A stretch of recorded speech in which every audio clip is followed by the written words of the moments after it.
Hey there, friend. Imagine gentle hands on your shoulders right now.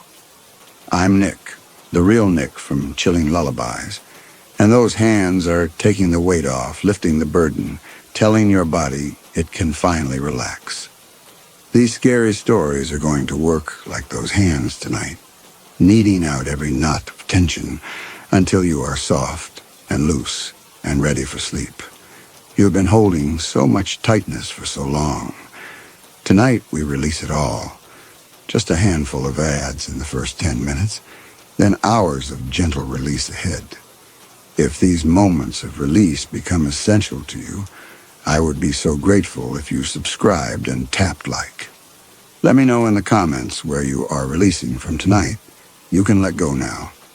Now let us soften together and begin. Trevor Harris had his hands on the steering wheel of a car worth more than he'd earned in 5 years. The Duesenberg's chrome hood ornament caught sunlight like a signal mirror, visible probably for a quarter mile. He kept his speed exactly at 45. The route instructions had been specific. Highway 1 south from Carmel, no deviations, no shortcuts. Stop only at the marked scenic overlooks. There were 7 circled on the printed map. Arrive at the end point in Lucia no earlier than sundown. He'd read the instructions 6 times before accepting the job, and each time the money had seemed more improbable. $12,000 to deliver a car 4 hours up the coast at the speed of a Sunday driver. The only strange part was the route requirement, and Trevor had decided that wasn't strange at all for someone who collected cars like this one. Rich people had their reasons. Rich people could afford reasons that made no sense to anyone else. He checked the rearview mirror. A silver pickup had been behind him for the last 3 miles, maintaining distance. The driver's face was visible in the reflected sunlight, middle-aged, staring. Not at the road, but at Trevor's car. The stare had weight to it. Trevor told himself it was the Duesenberg. Anyone would stare. The thing looked like it had rolled off a museum floor. His phone showed 1 bar of service. When he'd started the engine in Carmel, the phone had automatically connected to an unfamiliar network. Duesenberg Secure. He'd assumed it was some kind of feature the owner had installed. Luxury cars sometimes came with mobile data systems now, probably satellite-based. He hadn't thought twice about it. The hiring company had been very particular about communication. Everything through their proprietary platform. Messages, documents, payments. They'd said it was more secure than email. Trevor had thought that was paranoid at the time, but the pay was good enough that he hadn't argued. The platform notification had been brief. Payment on completion. Confirm receipt of vehicle and route map. All questions answered in attached PDF. He'd opened the PDF once. It was terms and conditions, 30 pages of liability waivers, and non-disclosure agreements. He'd signed everything. The pickup stayed behind him through the next curve. Trevor's knuckles had gone pale on the wheel without him noticing. He forced himself to relax his grip. There was no reason to be nervous, and he was doing exactly what he'd been paid to do. The car ran smoothly. The weather was perfect. In 6 hours, he'd have money in his account, and none of this would matter. The road hugged the cliffside, dropping away on the right toward the ocean. He could see other vehicles ahead, just 2 cars, maybe 3, moving slowly along the winding highway. One of them seemed to be slowing down. Trevor eased off the accelerator. The Duesenberg's engine made almost no sound. He could hear the wind and the distant hiss of waves against rock. The car ahead had stopped in the middle of the lane. Trevor braked. The Duesenberg came to rest 15 feet behind a rust-colored sedan. The driver sat motionless in the front seat, head turned to look back at Trevor through the rear window. A woman, maybe 50, with dark hair pulled back from her face. She was staring at him the same way the pickup driver had been staring. Not curious, not admiring the car, something else. He waited for her to move. She didn't. The pickup behind him had stopped too. Trevor could see the driver in his side mirror still watching. His mouth was a flat line. Trevor tapped the horn lightly. The woman in the sedan didn't react. Her stare didn't waver. There was nowhere to go. Cliffside on the right, rock face on the left, no shoulder wide enough to pass. He put the Duesenberg in park and tried to think through what he was supposed to do in this situation. The instructions hadn't covered this. The instructions had been about the route, the speed, the overlooks, nothing about other drivers blocking the road. He picked up his phone. No service now. The single bar had disappeared. The woman opened her door and stepped out of the sedan. She stood beside her car, still looking at him. She didn't move toward him. She just stood there. The pickup driver got out too. He was tall, wearing a canvas jacket despite the heat. He walked slowly up the road toward Trevor's car, hands in his pockets. Trevor locked the doors. The man stopped a few feet from the driver's side window. He leaned down slightly, looking at Trevor through the glass, then straightened and looked at the car itself. The chrome, the detailing, the ornament on the hood. He walked around to the front and stood there for a long time, studying the grille. Trevor's throat had gone dry. He wanted to reverse, but there were probably more cars behind the pickup by now. He wanted to get out and ask what was happening, but every instinct told him to stay inside the car and keep the doors locked. The man walked back to the driver's side. He knocked on the window.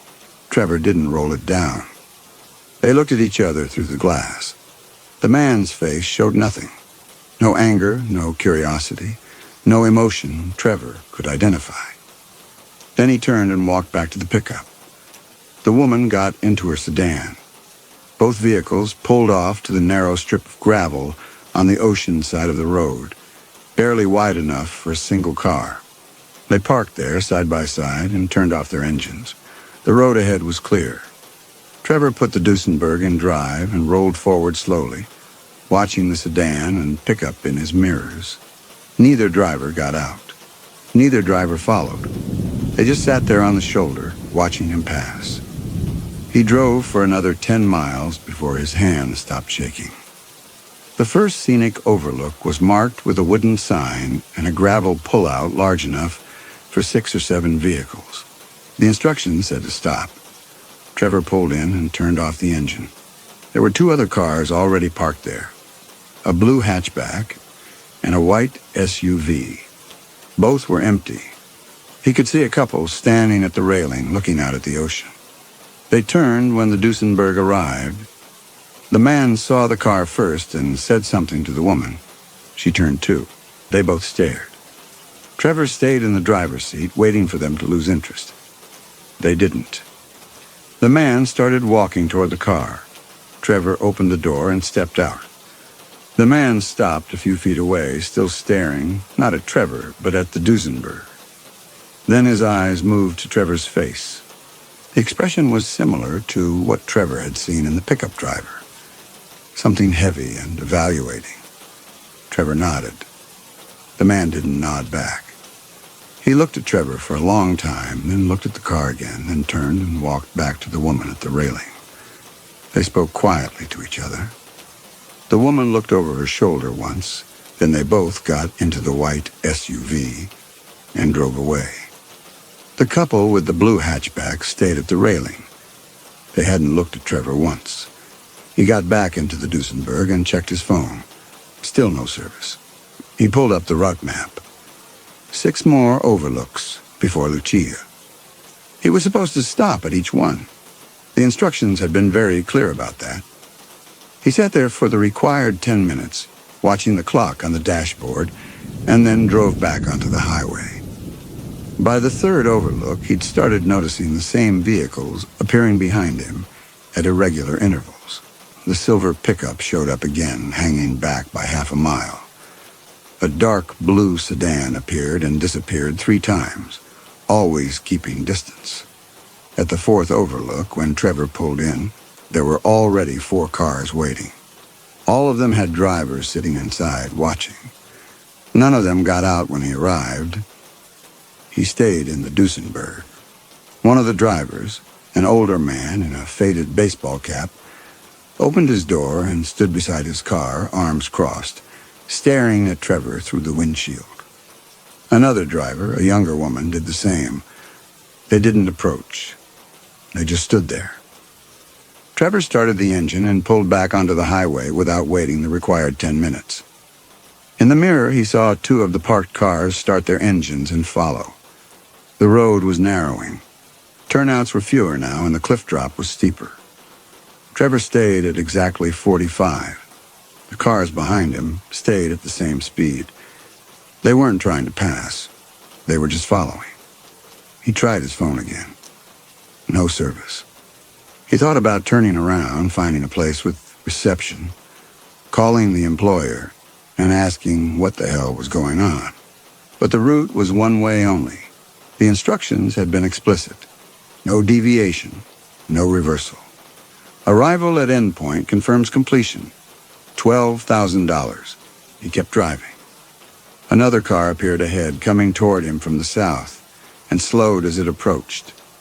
The driver was a heavy-set man with gray hair, and when their vehicles passed each other, the man turned his head to watch the Duesenberg, his face rigid with something that looked like a recognition. Trevor's chest felt tight. He was starting to understand that this wasn't about the car. It was about him. These people were looking at him, not the chrome or the detailing. They were looking at him like they knew him. He didn't know any of them. The highway ahead opened into a straight section, and Trevor could see 5 or 6 vehicles spread out along it, all moving slowly, all maintaining formation. There was no randomness to it. They were coordinating. He watched them in the mirror and through the windshield, trying to make sense of the pattern. 2 ahead, 3 behind. They were boxing him in. His hands started shaking again. He gripped the wheel hard and kept his speed steady. The route map showed one more overlook before the terrain would open up into flatter coastal grassland. If he could get past this section, maybe there would be more traffic, more witnesses, less isolation. The 2 cars ahead slowed. Trevor slowed with them. The 3 cars behind closed the distance. They were all moving at 30 now, then 25. The road curved toward the next overlook, a wide paved area with a stone railing and an informational plaque. The lead cars signaled and pulled in. Trevor's foot hovered over the brake. He could keep going. The instructions didn't say he had to stop at every overlook. He could skip this one. But the cars behind him had accelerated slightly, narrowing the gap. If he tried to pass, they'd follow. If he stopped, they'd box him in. He pulled into the overlook. All 5 vehicles followed. They parked in a loose semicircle around the Duesenberg, engines running. No one got out at first. Trevor sat very still, watching them through the mirrors and windshield. His phone was in his hand, screen black.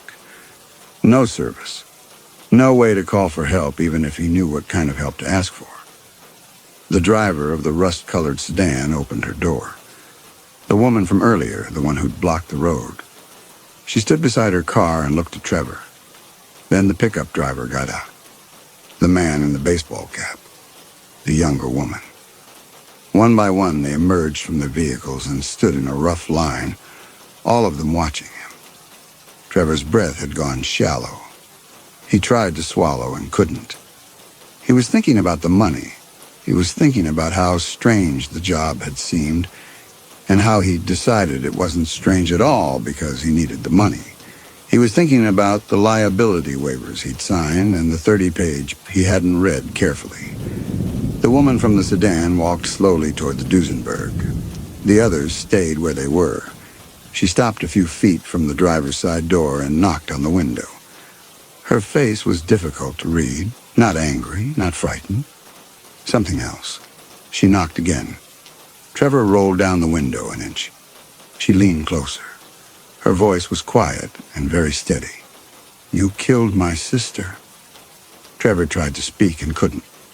The woman stood there looking at him, through the gap in the window, waiting for him to say something. The other drivers had moved closer now, forming a loose circle around the Duesenberg. No one spoke except the woman. She said it again, slower this time, like maybe he hadn't heard. The words about her sister and 18 months and how he'd walked away. Trevor found his voice. It came out higher than he expected. He said he didn't know what she was talking about. He said there had been some kind of mistake. The words felt weak as he spoke them, like they weren't carrying any weight against whatever certainty she had. The woman's face didn't change. She said his name, except it wasn't his name. She said Michael Driscoll. She said it like she'd been saying it in her head for a long time, like it was a name that had lived inside her for 18 months. And now here he was, finally, and she could say it out loud to his face. Trevor fumbled with his wallet and held his driver's license up to the window. The woman looked at it without touching it. Then she looked at his face again. Her expression didn't change. She studied the license, then studied him. And Trevor could see her trying to reconcile the two. But something in her eyes had hardened. She didn't believe him. He could see it. It didn't matter what the license said. She'd already decided who he was. One of the other drivers spoke, the man in the baseball cap. His voice was rough, tired. He said that was the car. Everyone looked at the Duesenberg. The chrome, the detailing, the ornament on the hood. Trevor looked at it too, trying to see what they were seeing. It was just a car. An expensive, distinctive car.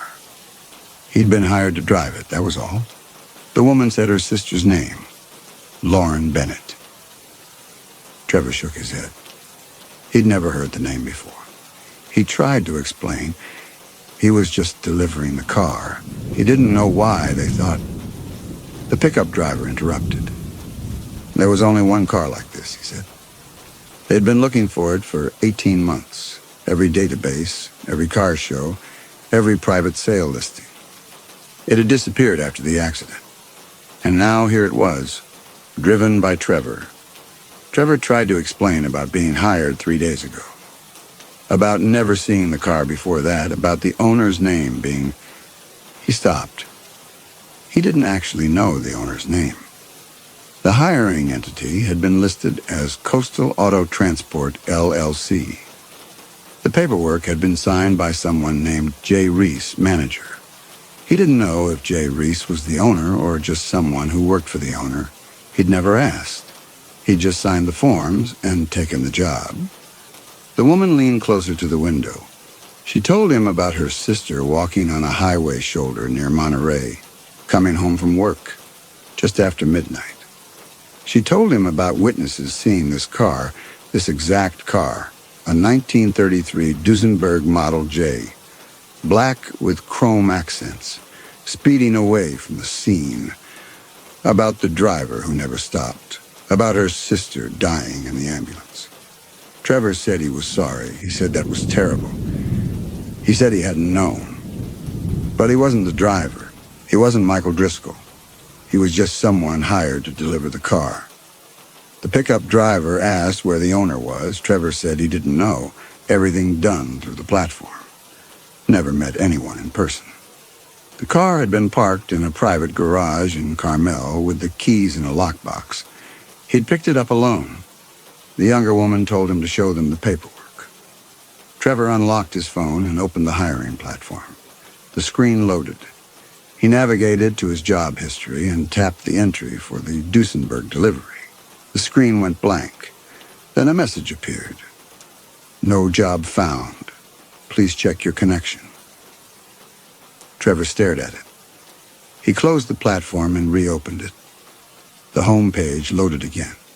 He navigated to job history. The list was empty. He tried to explain this to them. The job had been there 5 minutes ago. He tried to pull up the messages. Everything had been through the platform's internal system. No emails, just the secure messaging they'd insisted on. He opened the message history. Empty. Every conversation, every instruction, every confirmation, gone. The man in the baseball cap said one word, convenient. Trevor's hands were shaking hard enough and that he almost dropped the phone. He said the company must have deleted everything. He said that didn't make sense, but it was the only explanation. The pickup driver cut him off. Maybe Trevor had erased it all himself before he came out here. Trevor said he hadn't.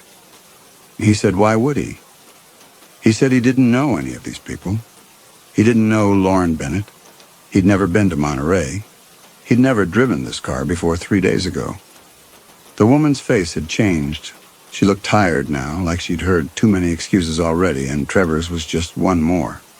She told him about Michael Driscoll having money and lawyers, about managing to keep his name out of the investigation, about the car being registered to a shell company that led nowhere, about tracking every car of this make and model, waiting for it to surface. And now it had, driven by him. On a scenic route that passed right through the area where their sister died. Trevor asked what area. The woman pointed south, the direction Trevor had been driving. She told him about Highway 1 near Point Lobos, about witnesses describing the car heading south.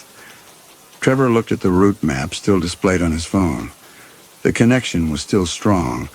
The car was still broadcasting through whatever system had been installed. The marked path started in Carmel and went south along Highway 1. It passed directly through Point Lobos. I didn't know, he said. The pickup driver's response was simple. Trevor was driving the car. He was on the route. That made him know. Trevor tried to think. He tried to remember the hiring process. The instructions had been specific. One way only, no turning back. The contract he'd signed without reading carefully. He tried to remember if there had been anything in the PDF that might explain this. But all he could remember was the money. $12,000, enough to cover 2 months of rent and the credit card bills he'd been putting off. Enough that he hadn't asked the right questions. He looked at the circle of people around the car. None of them looked angry. They looked tired and sad and certain. They'd been waiting for this. They'd been watching for this car, and now here it was. And they'd finally found the person responsible. Except he wasn't responsible. He was just someone who needed money. He said that out loud. The woman looked at him for a long time. Something shifted in her face. Not belief, but a kind of weary recognition. Like she'd heard this before. Like every guilty person she'd ever imagined confronting had said exactly this. She turned and walked back to her sedan. The other drivers didn't move at first. They stood there, looking at Trevor or the car or both, like they were trying to decide something. Then the pickup driver walked to his truck and opened the bed. He pulled out a toolbox. The gravel seemed to tilt under Trevor.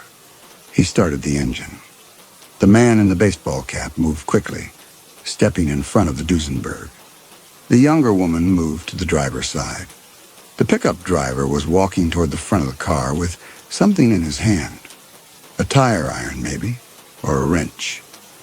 Trevor put the car in reverse, but the sedan had moved closer behind him. He was boxed in. The pickup driver knelt by the front wheel. Trevor heard metal on metal, a sharp scraping sound. The man stood up holding something. A valve stem, Trevor realized. Air began hissing from the tire. Trevor opened the door and tried to get out, but the younger woman pushed it closed. She wasn't violent about it. She just leaned her weight against the door and held it shut. Through the window, he could see her face. She wasn't angry. She looked like she was doing something necessary that she'd rather not do. The pickup driver moved to the next tire. More hissing. Trevor tried the passenger door, but the man in the baseball cap was there, standing too close for Trevor to open it fully. The woman from the sedan walked back over. She stood at the driver's side window and waited for Trevor to look at her. She said they weren't going to hurt him. Her voice was steady and factual. She said they'd realized something in the last few minutes. Maybe he was telling the truth about not being Driscoll. Maybe the ID was real and the deleted messages meant something. Or maybe this was all an elaborate setup and Trevor was a better liar than Driscoll had been. She said it didn't matter anymore. She said they'd called someone. Her voice dropped lower. She said this person had been waiting as long as they had. This person didn't care about IDs or explanations. This person had made it very clear what would happen when they found whoever was driving this car. Trevor asked who. His voice barely worked. The woman didn't answer. She just looked at him through the glass. Then she turned and walked back to her sedan. The pickup driver finished with the fourth tire. All four were flat now. The Duesenberg sat tilted on the gravel, going nowhere. The family got into their vehicles. One by one, the engines started. They backed out of their positions, giving the Duesenberg space, and then they drove away. Trevor sat in the driver's seat, hands still on the wheel, watching them disappear around the curve. The overlook was empty now, except for him and the disabled car. The sun was lower. In maybe 2 hours, it would be dark. He tried the engine. It started fine, but the car wouldn't move on 4 flat tires. He tried his phone, still no service. He got out and looked at the wheels. The valve stems were completely gone. He couldn't even try to reinflate them. He stood there trying to think. He could walk. The road curved back toward more populated areas eventually, but he didn't know how far, and if someone was coming, if the family had really called someone. Walking meant being even more exposed than he already was. He went to the trunk. Maybe there was a spare or tools or something. He tried the handle. Locked. He didn't have a key for it. The key ring had only had the ignition key. He walked around the car looking for anything useful. The rear passenger door was unlocked. He opened it and leaned in, checking the floor, under the seats, anywhere something might be hidden. His hand brushed against the gap between the rear seat and the trunk panel. There was something wedged in there. He reached through and felt fabric. He pulled. It took some effort, but it came loose. A shoe. A woman's running shoe. White with pink accents. It looked new, barely worn. There was something written on the side in permanent marker. L.B. Trevor's hands went numb. He turned the shoe over. The sole was clean. No dirt, no wear pattern, and like it had been taken off and put away carefully. He looked inside the shoe. There was a small tag sewn into the lining with a phone number. A contact number, probably, in case the shoe got lost at a gym or event. Trevor understood what he was holding. This was Lauren Bennett's shoe. This was evidence. This had been hidden in the car, planted there recently, probably right before Trevor picked it up. If the police searched this car, if they found him here with this, he wasn't just a look-alike who'd been hired to drive. He was the sole occupant of a vehicle containing the victim's personal item. He was someone who looked close enough to the killer, sitting in the murder weapon, with a trophy hidden in the back seat. His fingerprints were all over the car now, on the steering wheel, the door handles, the gear shift, the dashboard. 6 hours of driving had left his DNA on every surface, and now he was holding the shoe, but it didn't matter whether his prints were on it or not. What mattered was that he was here, in this car, with this evidence. Trevor looked at the shoe in his hand. He thought about throwing it off the cliff, but his DNA was already in the car. His fingerprints were everywhere. The shoe being missing would be one more thing to explain, one more piece of evidence that he'd tried to hide something. He thought about putting it back exactly where he found it and walking away, just leaving the car here and getting as far from it as possible. But how far would he get? His face matched the description. His build matched. He'd been seen driving this exact car by dozens of people. The family had his license plate information. They knew his name. Trevor carefully wedged the shoe back into the gap where he'd found it. His hands were shaking so badly it took 3 tries. When it was hidden again, he backed out of the car and closed the door. He leaned against the Duesenberg and tried to breathe. The car felt different now. Not like a vehicle. Like a trap that had been closing around him slowly for the last 6 hours and had finally locked shut. He pulled out his phone. Still no service. He walked to the edge of the overlook, holding the phone high. The screen showed nothing. No bars, no connection. Then something caught his eye. Something under the dashboard he'd noticed earlier but hadn't thought about. He walked back to the car and opened the driver's door. He crouched down and looked under the dash. There was a small device hardwired into the electrical system. Modern. Digital display currently dark. Definitely not original to a 1933 Duesenberg. Trevor pulled at it gently. It was bolted in place, professionally installed. There was a tiny antenna wire running up through the firewall, GPS tracker. Maybe more than that. Maybe a satellite transceiver. Something that could communicate when cell service couldn't. Trevor straightened up slowly. The car had been broadcasting his location the entire time. Someone had been watching. Someone had known exactly where he was, how fast he was going when he stopped, how long he stayed at each overlook. Someone knew he was here right now. Trevor backed away from the Duesenberg. He looked at his phone again. Still no service. But the platform was still installed. He opened it. The loading circle spun. Then the screen went white. The platform opened to the home page. There was a notification badge. One new message. Trevor tapped it. The message was from Coastal Auto Transport, timestamp 3 minutes ago. It said, "Arrival at endpoint confirmed. Thank you for your service." Trevor stared at the screen. He wasn't at the endpoint. He was at an overlook maybe 8 miles north of Lucia. He hadn't completed the delivery. The car was sitting on 4 flat tires going nowhere. He read the message again. Arrival at endpoint confirmed. The endpoint wasn't a place. The endpoint was a condition. The car had been stopped for more than 20 minutes.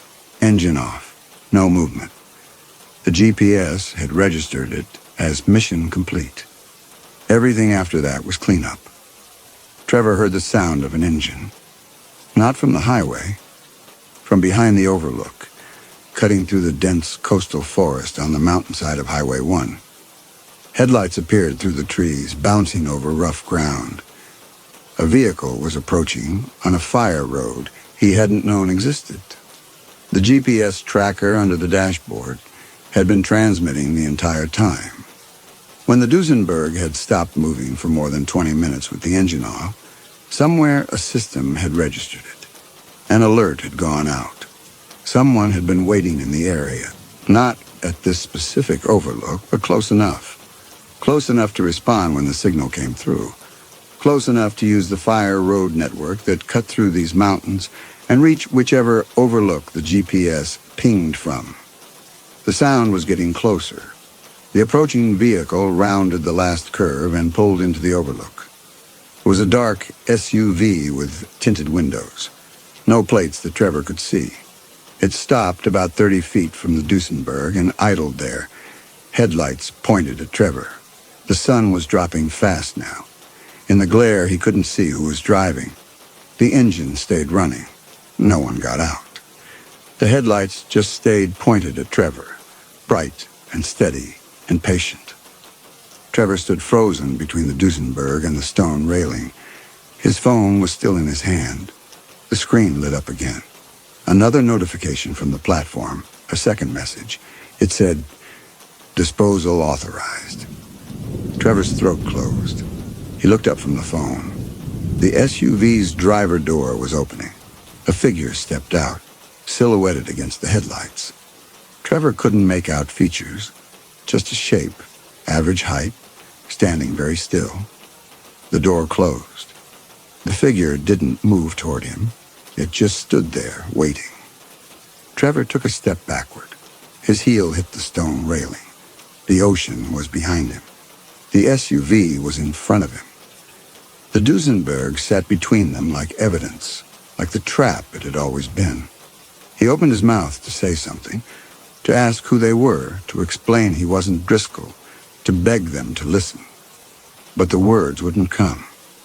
His throat had closed completely. The figure took one step forward. The headlights caught them differently, and Trevor could see a hand, empty, hanging loose at their side, not reaching for a weapon, not threatening, just standing there, looking at him, deciding something. Trevor's mind was racing. This wasn't the person the family had called. They'd left 20 minutes ago. This was someone else. Someone who'd been tracking the car's GPS. Someone who'd been waiting for the car to stop moving. Someone who'd received the same notification Trevor had. Arrival at endpoint confirmed. Someone who'd been sent to make sure Michael Driscoll's plan worked exactly the way it was supposed to. The figure took another step forward, then another, moving slowly like there was no rush.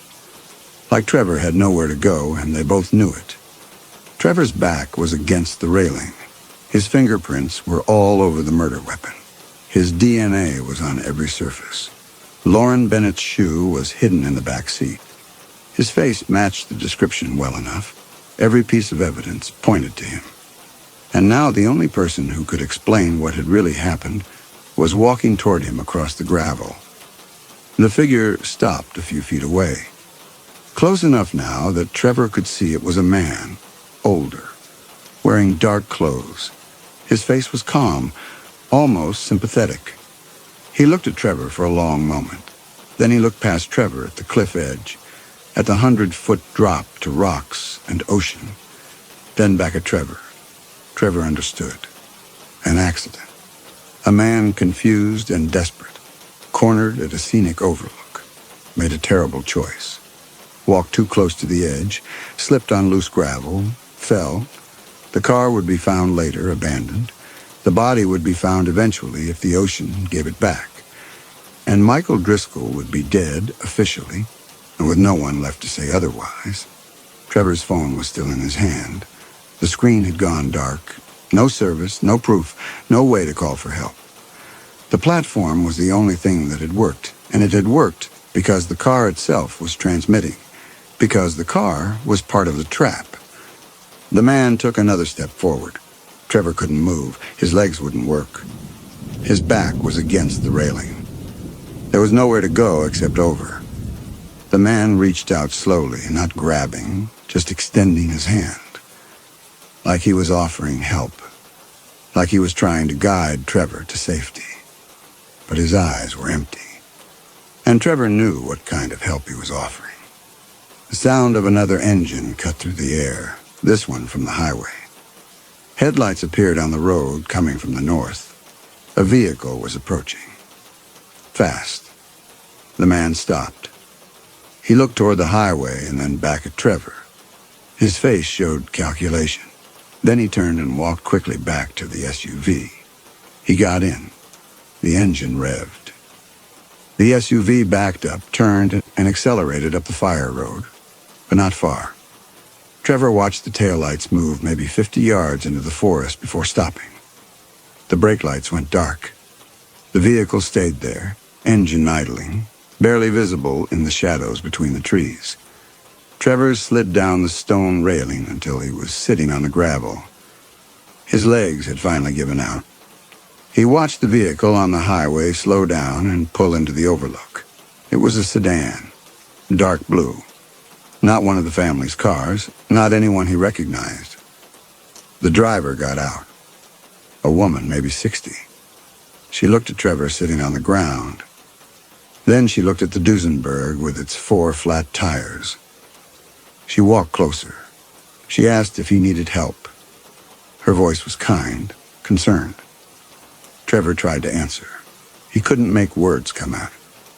His eyes moved past her, toward the tree line where the fire road disappeared into darkness.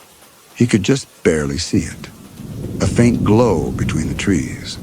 Parking lights. The SUV was still there, still waiting.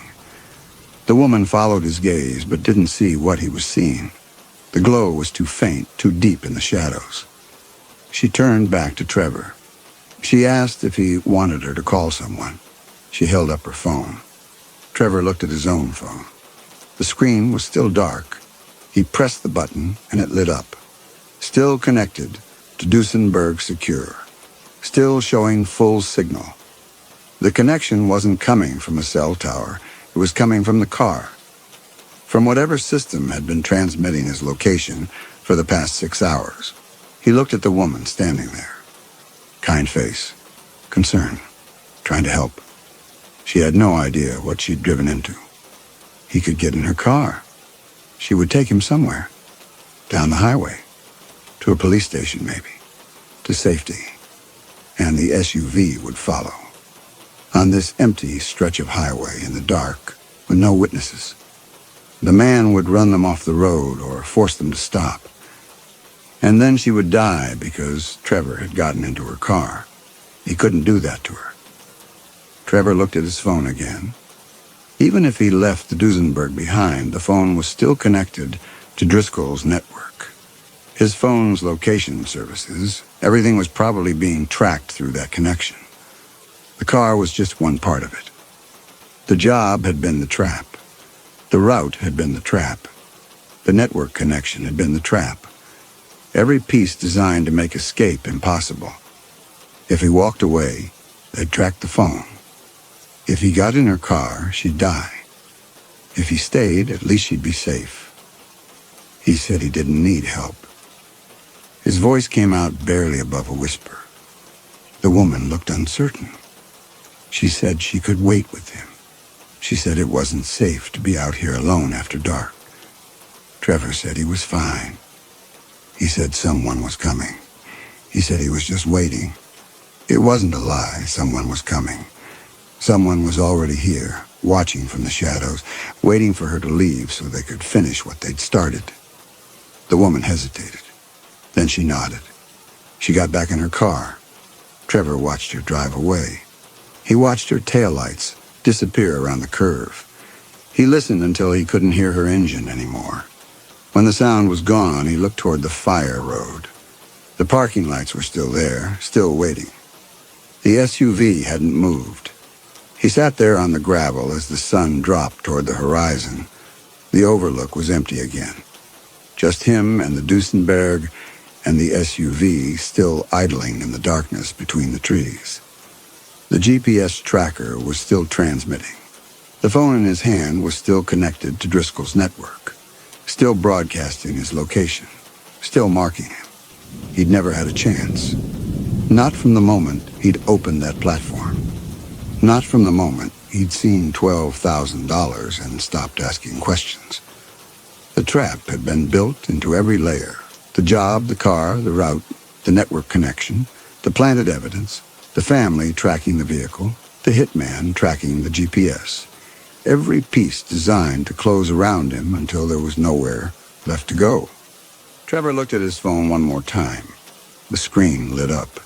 Still no cellular service. But the connection was strong. The platform was still there, still installed, still waiting. He wondered how long it would be before the woman's taillights were far enough away. He wondered how long the man in the SUV would wait before driving back down to the overlook. He wondered what it would say when the next message came through. He sat there in the gathering dark and waited to find out.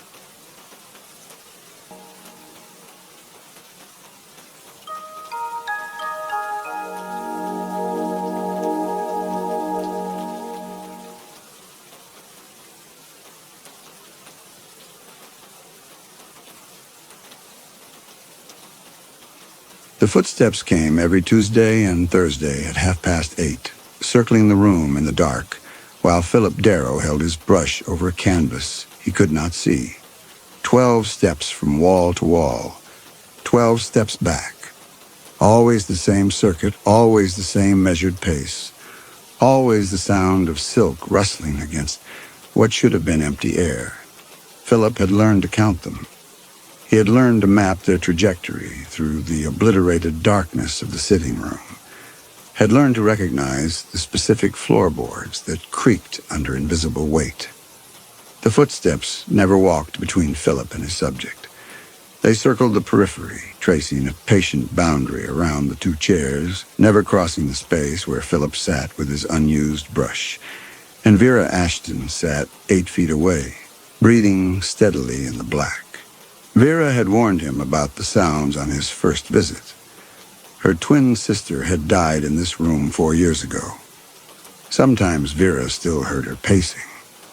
The doctors had said it was grief manifesting as auditory hallucination, a common enough phenomenon among the bereaved. Vera had learned to ignore it. Philip should do the same.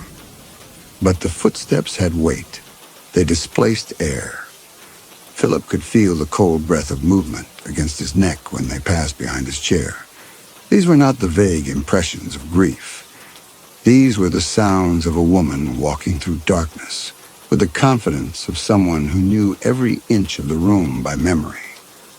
The darkness pressed against Philip's eyes with such force that colors had begun to bloom behind his lids. Phantom shapes in purple and green, geometric patterns that twisted and collapsed, the vague suggestion of a face that dissolved when he tried to focus on it. His brain, starved of visual input, was manufacturing its own hallucinations. In the city, in his studio with its northern windows, he had been a competent portrait painter. Not fashionable, certainly, and not prominent enough to command the fees that would have solved his difficulties, but competent. He understood bone structure. He could render the subtle architecture of a face, the way light gathered in the hollow of a cheek or along the edge of a jaw. That understanding now seemed as useful as a map of a country that had ceased to exist. The commission had arrived by letter in late September, forwarded from his previous address.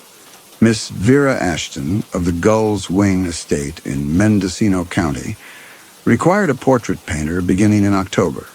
The fee she offered would cover 6 months of rent on his studio. Philip had been 3 months behind.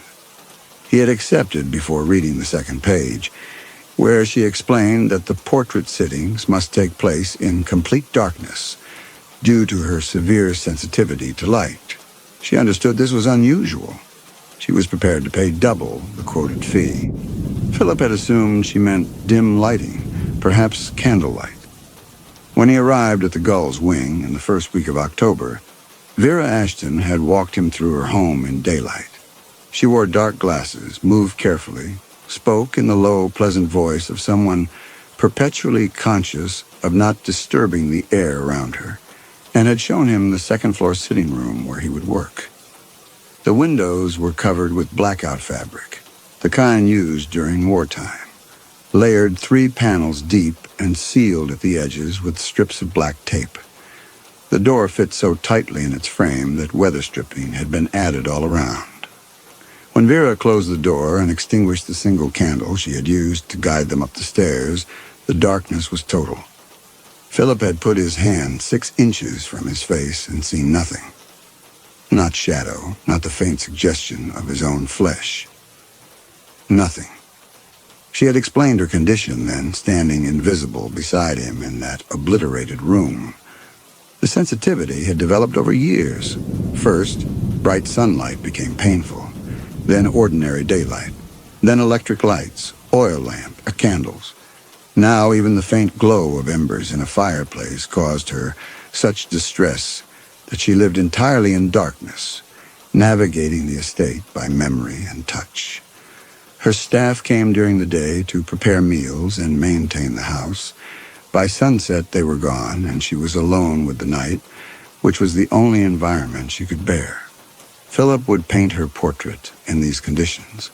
She would sit for him 3 evenings a week. During these sessions, he would study her presence, learn the sound of her voice, develop a sense of her through whatever means he could. The actual painting, she understood, would need to be done elsewhere, in his studio or hotel room, working from memory and imagination. She would evaluate his progress by examining the canvas he brought with him to each sitting, running her fingers across the surface to feel the texture of the paint, the raised ridges where brushstrokes had dried. She had not yet permitted him to touch her face. When he had suggested it, carefully, after the second sitting, she had been silent for a long moment before saying that perhaps later, when they knew each other better, such a thing might be possible. For now, he must work with what he had. What he had was nothing. 3 weeks of sittings, 9 sessions of sitting in darkness, while Vera Ashton breathed and occasionally spoke, and Philip held his brush over a canvas, making small, meaningless gestures in the void, movements that approximated painting but produced nothing. Back at his hotel, he worked on the actual canvas by lamplight, painting from imagination, from the memory of her voice, from the sense he had developed of her presence. He had made some progress, rough shapes taking form, the ghost of a face beginning to emerge. But the work felt false. He did not know what she looked like. In the darkness, she could have been anyone. The first payment had arrived as promised, delivered to his hotel by a bank courier. Philip had paid his overdue rent, settled his account with his landlord, bought himself a week of not thinking about money. The second payment was due at the end of the month. By then, Vera had said, she hoped to see some progress. During the 4th sitting, someone brought tea. Philip had not seen them before this, or at least he had not been certain he was seeing anyone beyond Vera. In the absolute darkness of the sitting room, he heard only Vera's voice, Vera's breathing, and the pacing footsteps that might have been auditory hallucination. But tonight, after 30 minutes in the void, the door opened briefly. A figure entered carrying something that clinked softly, a woman's voice. It sounded like Vera's voice, though he could not be certain. Explained that she had brought chamomile tea to help him relax during the difficult session. A cup was pressed into Philip's hand. The warmth of it was startling after the sensory deprivation. Philip thanked her. The door closed again, sealing them back into darkness. He heard Vera shift in her chair 8 feet away, heard the pacing footsteps resume their circuit. Philip drank the tea.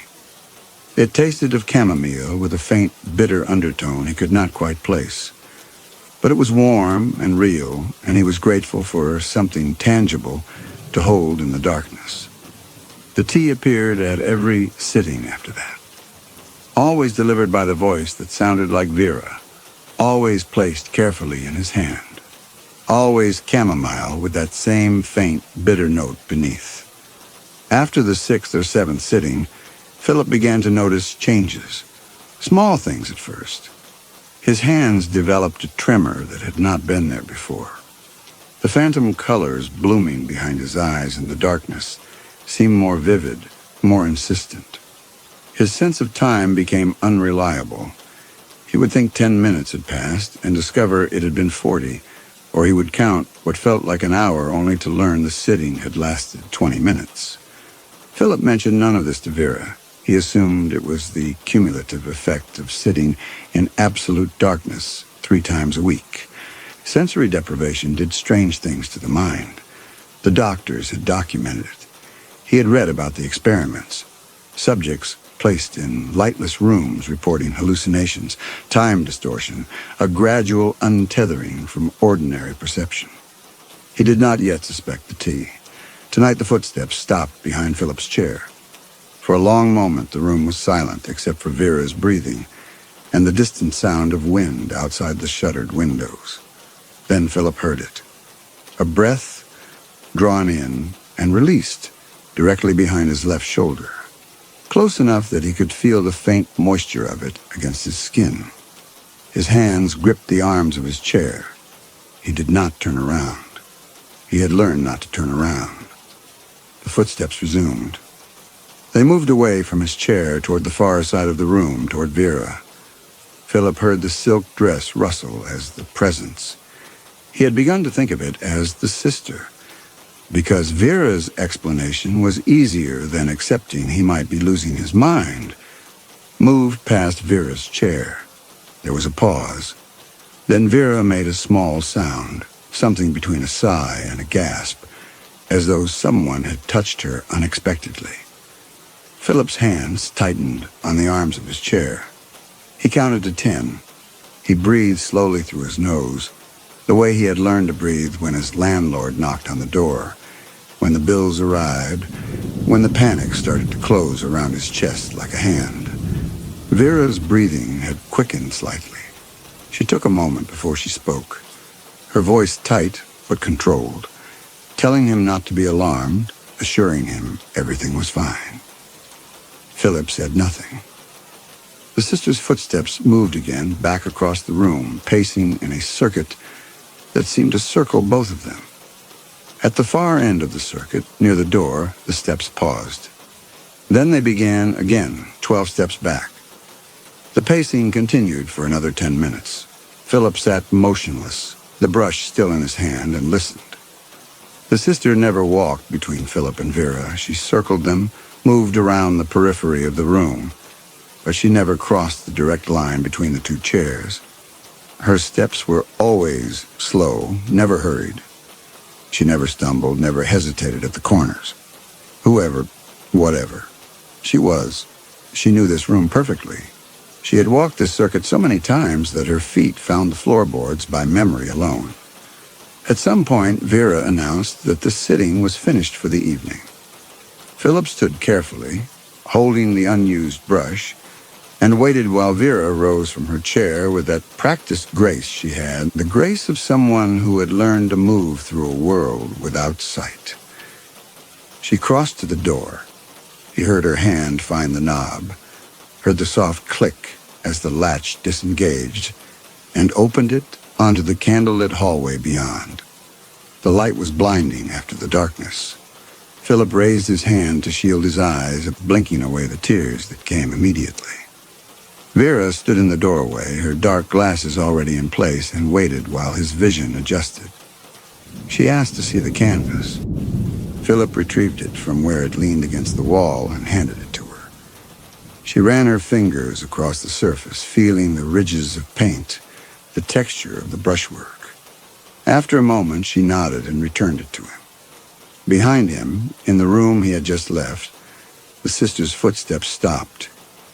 Philip gathered his things quickly. His easel, his brushes, the canvas with its rough emerging face.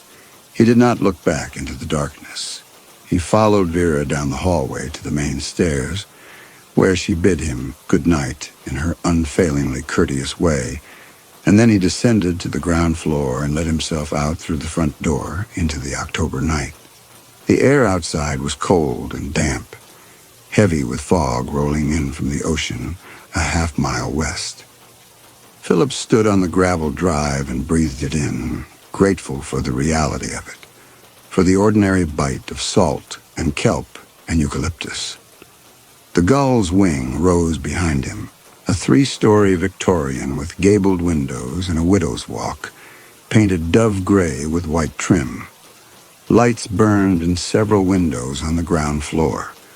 The second-floor windows were dark, but that meant nothing. In the sitting room, Vera Ashton sat in darkness, whether the sun was up or down. Philip walked to his car, stowed his equipment in the trunk, and drove back down the gravel drive toward the village. The road wound through coastal scrub and cypress groves, narrow and unlit. His headlights carved a tunnel through the fog. He drove slowly, conscious of the drop-off to his right, where the land fell away toward the ocean. Once a fox darted across the road. Philip braked hard, heart hammering, and watched the animal vanish into the undergrowth. Then he drove on. By the time he reached his hotel, the panic had faded into exhaustion. He climbed the stairs to his second-floor room, unlocked the door, and stood for a long moment in the doorway, looking at the bed, the dresser, the window with its view of the village's single main street. Everything was exactly as he had left it that morning. The lamp on the bedside table cast warm yellow light across the floorboards. Outside, a car passed, its engine a low rumble that faded into silence. Philip closed the door and locked it. He set up his easel near the window where the light was best and worked for another 2 hours on the portrait, building up layers of paint, creating depth where there was none, inventing a face from fragments of memory and imagination. When he finally stopped, the woman on the canvas had gray eyes and sharp features, and an expression that suggested intelligence held carefully in check. Whether she looked like Vera Ashton, Philip had no way of knowing. He cleaned his brushes and sat on the edge of the bed. His hands were shaking. He held them out in front of him and watched them shake, watched the tremor travel up his wrists into his forearms. This had started happening after the third sitting. He would be fine during the session itself, composed and professional, breathing slowly through the fear. Then he would get back to the hotel and fall apart. He had tried to convince himself that Vera's explanation was correct. Auditory hallucination, a manifestation of grief. The doctors had diagnosed it, she had said. It was a known phenomenon. Philip had heard of such things. The bereaved hearing footsteps, voices, the familiar sounds of the dead moving through rooms they had once occupied. But these explanations dissolved when he examined them. The footsteps were too regular, too solid. They had weight. They displaced air. And they came with other sounds, the rustle of silk, the creak of floorboards under measured pressure, the cold breath against his neck. These were not the vague impressions of grief. These were the sounds of a woman pacing a room in darkness. Philip lay back on the bed without undressing.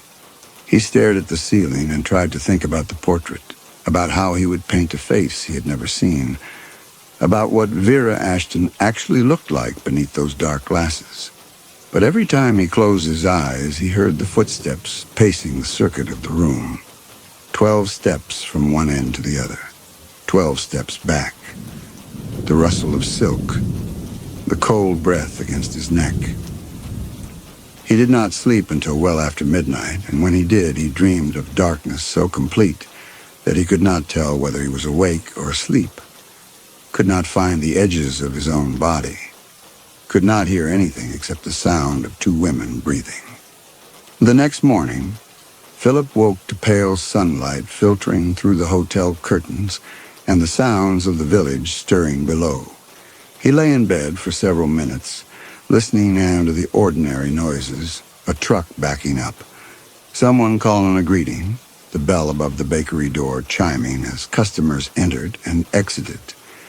These sounds felt impossibly distant, as though they belonged to a life he had known once but could no longer quite remember. He rose and washed his face at the basin. In the mirror, he looked thinner than he remembered, and older. The lines around his eyes had deepened. His hair, which had always been thick and dark, now showed threads of gray at the temples. He was 38 years old. 6 months ago, he had been a portrait painter of modest reputation, working in a good studio with reliable clients. Then the clients had stopped calling. Then the reputation had become less modest. Then the rent had come due. Philip dressed and went downstairs for breakfast. The hotel's dining room was small, furnished with mismatched tables and chairs that suggested decades of slow accumulation rather than design. 3 other guests occupied separate tables, an elderly couple, sharing the newspaper in comfortable silence, and a traveling salesman who ate quickly while making notes in a ledger. Philip took a table by the window and ordered coffee and toast. The waitress who brought his order was young, perhaps 20, with her hair pinned up in a style that was slightly out of date. She set the plate and cup down with a careful attention, then lingered by the table as though she wanted to say something. When she finally spoke, it was to identify him as the painter working at the Gull's Wing and to ask after Miss Ashton's health. Philip told her Vera was well, as far as he could tell, though he rarely saw her given the darkness of their sessions. The waitress nodded slowly, glanced toward the kitchen, then lowered her voice. Her mother had worked at the estate years ago doing housekeeping. She had said there were 2 of them, Miss Vera and her sister, twins. They never came out in the day, and they never let anyone into the upstairs rooms after sunset. Her mother had said she'd hear them talking sometimes, late at night, when she was leaving. 2 voices, but she could never tell them apart. Philip's hand stilled on his coffee cup. He asked about the sister whom he understood had died 4 years ago. The waitress straightened, seemed to realize she had said more than was proper, and replied only that this was what people said. She excused herself and retreated to the kitchen. Philip sat with his coffee and watched the street outside. The village was small, perhaps 200 permanent residents, clustered along the coast road where it widened briefly before climbing back into the hills. There was a general store, a post office, a church with a white steeple, the bakery, and this hotel. Everything else, the nearest substantial town, the nearest hospital, the nearest police station, was 30 miles south. Vera Ashton had chosen her isolation carefully. Philip finished his breakfast and walked through the village, delaying his return to the easel in his hotel room. The morning was clear and cold, the fog burned off by sun that felt weak and distant, as though it reached this coast only reluctantly. Gulls circled overhead, their cries sharp and mournful. He walked down to the beach where the sand was gray and the surf came in with a steady, relentless rhythm that suggested nothing would ever change. Nothing would ever disturb the pattern of wave after wave breaking against the shore. He stood there for half an hour trying to think about the portrait, trying to think about Vera Ashton's face, which he had never seen, trying to imagine how he would paint her when the commission finally demanded visible progress. But his mind kept returning to the waitress' words.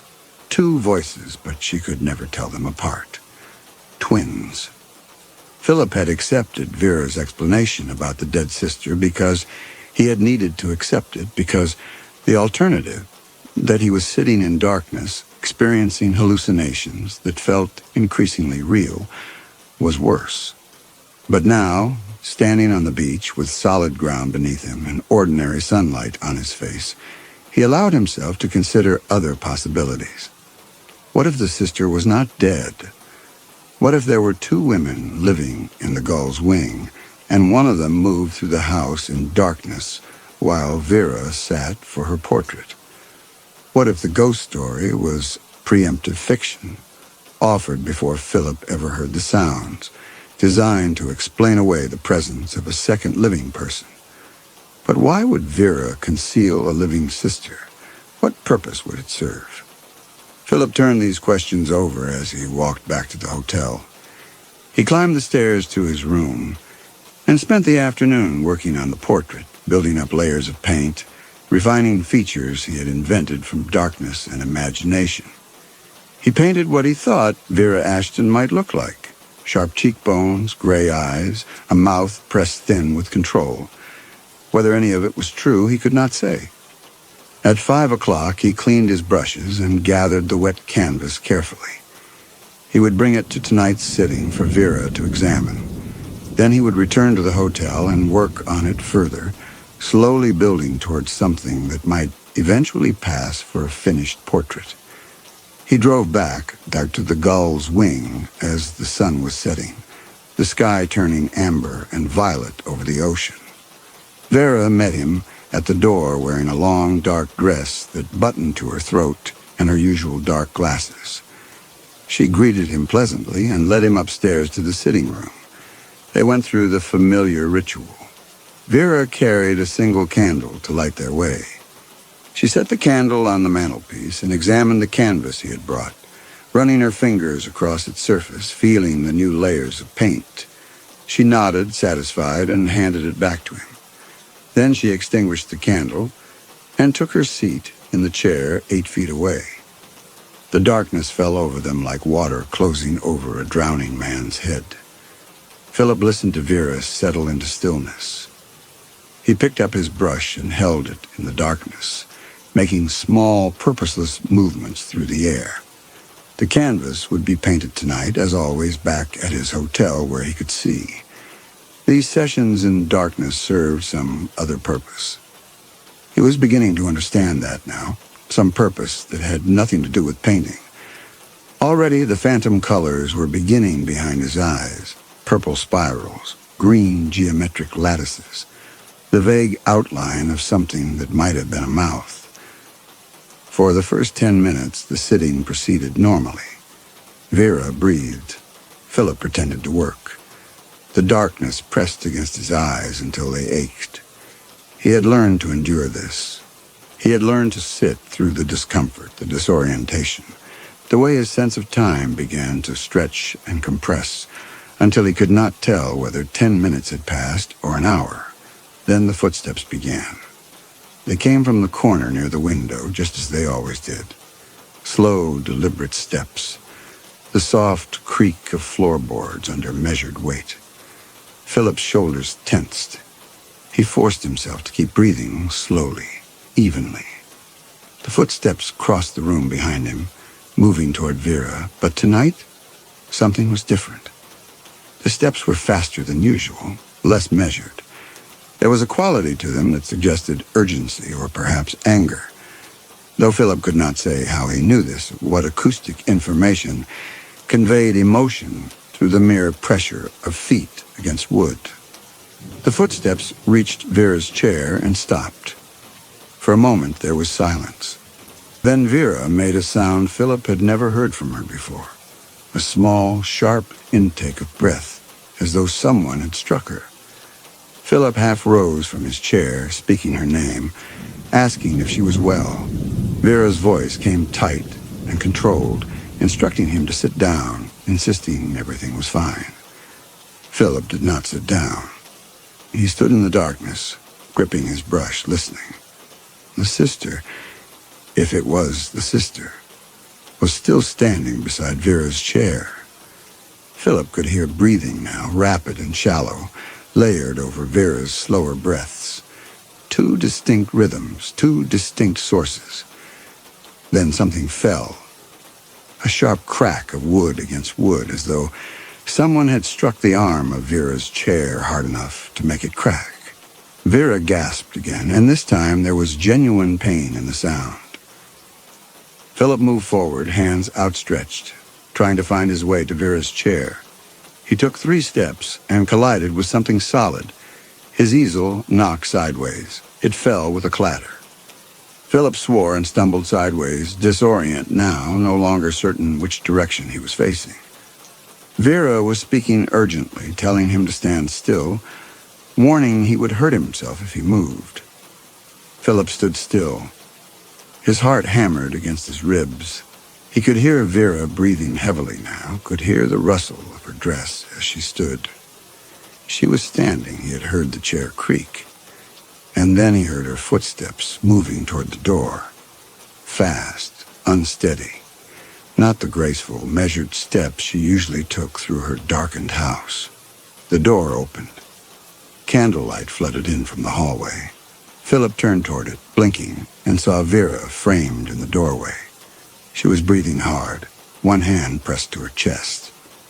Her dark glasses had been knocked askew. For a moment, just a moment, before she adjusted them. Philip saw her eyes. They looked directly at him. They did not move uncertainly, did not search the way a blind person's eyes might search. They focused. They saw.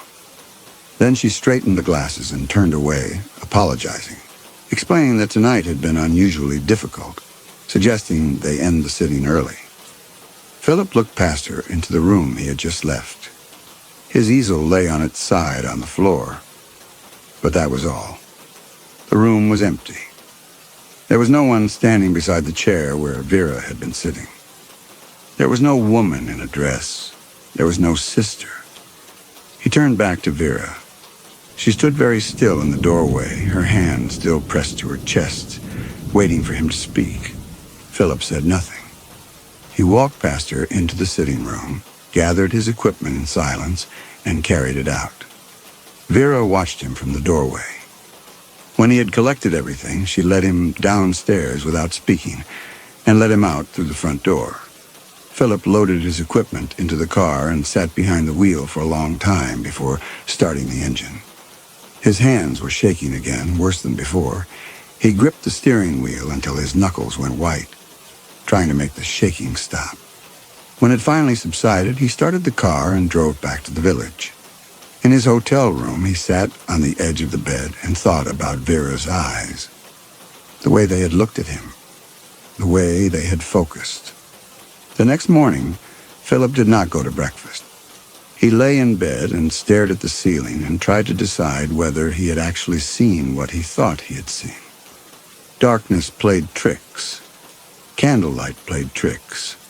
He had been frightened, disoriented. Perhaps Vera's eyes had only appeared to focus on him. Perhaps it had been a trick of the light, a moment of coincidence. But he did not believe this. He rose eventually and washed his face. In the mirror, he looked worse than the day before. He had not slept. There were shadows under his eyes that makeup would not conceal, and his hands, when he held them out, still carried a faint tremor. Philip dressed and went downstairs. The dining room was empty except for the traveling salesman, who sat in the corner working through correspondence. Philip took his usual table by the window and ordered coffee. When the waitress brought it, he asked her a question. The Ashton twins, he said. Her mother, who worked at the estate. Had she ever seen both of them at the same time? The waitress set the coffee down carefully. She glanced toward the kitchen, then shook her head. Not that she mentioned, the waitress replied. They kept to themselves, but everyone in the village knew there were two of them. You'd see one of them sometimes, very early in the morning or very late at night, walking in the garden, always wearing dark glasses, always alone. People said you could tell them apart because one was slightly taller, but her mother said she could never remember which one. Philip asked if her mother thought they were really twins. The waitress looked at him with an expression he could not quite read, asking what else they would be. Philip had no answer for this. The waitress left, and he sat with his coffee and thought about identical twins, about how you might tell them apart, about what reasons two women might have for living as one. Philip left his coffee unfinished and went back upstairs. He needed to make a decision. He could continue with the commission, accept Vera's payment, finish the portrait somehow, or he could leave. Pack his equipment, check out of the hotel, drive back to the city, and tell Vera Ashton by letter that he could not complete the work. He could not afford to leave. The second payment was due in 3 days. Without it, he would lose his studio. He would be evicted from his apartment. He would have nowhere to work, no address to give potential clients, no way to rebuild the career that had already crumbled so thoroughly, so he stayed. That evening, he returned to the Gull's Wing. Vera greeted him at the door as though nothing had happened. She made no reference to the previous night's disturbance. She led him upstairs to the sitting room, and they went through the ritual, the candle, the examination of the canvas, the extinguishing of light. Philip sat in the darkness and waited for the footsteps to begin. When they came, he did not react. He held his brush in the void and listened to the sister pace her familiar circuit. 12 steps from one end of the room to the other, 12 steps back. The rustle of silk, the creak of floorboards. But tonight the sister did not stop at Vera's chair. The footsteps continued their circuit, around and around for the entire hour of the sitting. They never paused. They never broke rhythm. It was as though the sister was agitated, restless, unable to settle. When Vera finally announced that the session was over, Philip gathered his equipment quickly and left. He did not look at Vera's face when she opened the door to the candlelit hallway. He did not want to see her eyes. Over the next week, Philip returned to the Gull's Wing for 3 more sittings. Each time, the sister paced. Each time, the footsteps were fast, urgent, circling the room without rest. Vera said nothing about this. She sat in her chair and breathed steadily and seemed perfectly calm, as though she heard nothing unusual. She examined the canvas Philip brought to each session, running her fingers across its evolving surface, nodding with satisfaction as the portrait took shape. Philip began to feel as though he were the one going mad. He would sit in the darkness, listening to the footsteps, and wonder whether Vera heard them at all. Perhaps the sounds existed only in his mind. Perhaps he had sat in darkness so many times now that his brain had begun to manufacture its own stimuli, creating phantom footsteps to fill the sensory void. But if the footsteps were not real, then what had struck Vera's chair hard enough to make her gasp? What had knocked Philip's easel over? He began exploring the estate during the days, arriving early for his evening sittings and walking the grounds while the sun was still up. The Gull's Wing sat on a bluff overlooking the ocean, surrounded by cypress and eucalyptus that had been shaped by decades of coastal wind into twisted, sculptural forms.